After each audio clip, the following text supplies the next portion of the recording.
Well, in just a couple of weeks, our kids are headed back to school. Some, I think Tess was starting next week or something, real quick, 21st, wow.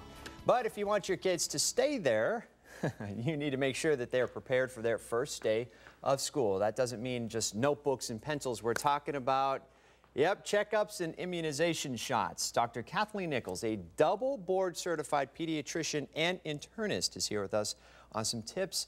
And what are some of the shots that our kids have to have in order to stay in school? Well, it's specifically age dependent. Okay. If your children are toddlers and they have to go to daycare or preschool, the toddler immunizations such as the DTaP, the polio, the hepatitis A series are all required usually by most preschools. Okay. If they're kindergarten age, that's the age 4 to 5, they are going to require the boosters, the measles, mumps, and rubella, the DTaP series completion, the polio series, the chickenpox vaccine. These are all required before they can enter class. How do parents get all this information? Are they pretty much on the school websites, on the A lot of times the children go to school the first day and they get a little note from the nurse. Gotcha. They need this shot. Yes, they do. So it sounds like do your homework as a parent so you can get it done ahead of time. Absolutely, absolutely. And it's not just kindergarten, it's the 11-year-olds. They have a required set of the Tdap as well as the meningitis. And then there's a new booster that was added for 16-year-olds and older. Oh, really? Yes. Now, of course, there are other immunizations, your flu vaccines, the HPV that are important as well, but those are not required by the state. Gotcha. Man, that's a lot of stuff. Is that something that's covered by most insurances? Yes, absolutely, Okay. Absolutely. Okay, and you know, we've talked about different events that have been happening and starting to happen where people can go for free and get a lot of these shots as well. So for those of you who just don't have the money to do that, keep watching. We'll keep you updated on this. Let's also talk about when you start getting kids back into the routine, it also means kind of taking them off of stuff like this. Absolutely. Yeah.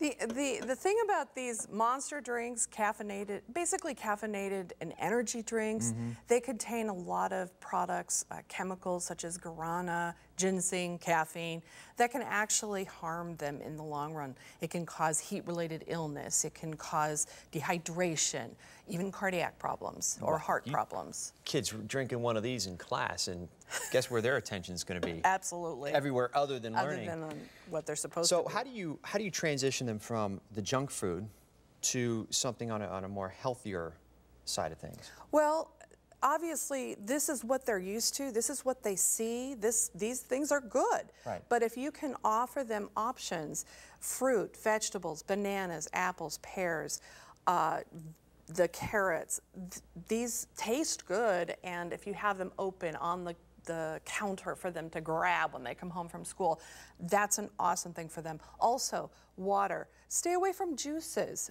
Now they've got these great pitchers that put fruit in that infuse the fruit flavor into the water. But you don't necessarily have to do that. You can just use water or put a pitcher in your refrigerator and add lemon slices, lime slices in there. Now, do you recommend just cutting them off cold turkey with the snack and junk food, or do you kind of start the transition process just so it's easier and they'll stick with the healthier food? Well, what you want to do is you want moderation.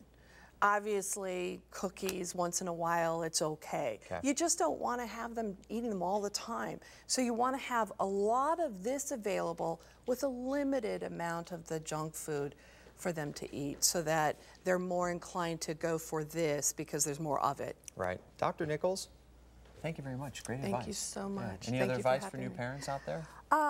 Physicals. A lot of times you can get these physicals from your drugstore, your grocery store, and I want to let you know that the physicals that a child gets from a pediatrician or a physician is much more involved. It involves a much more complicated physical. There's a lot more information, family history, social history. We go through a review of systems. We talk about the safety and health about the child. It's more than about filling in an immunization card and checking off a sports physical boxes on the sports physical. It's about making sure that your child's health and safety is optimal. And it's they followed. need absolutely, and they need a much more involved visit than just the quick checkbox.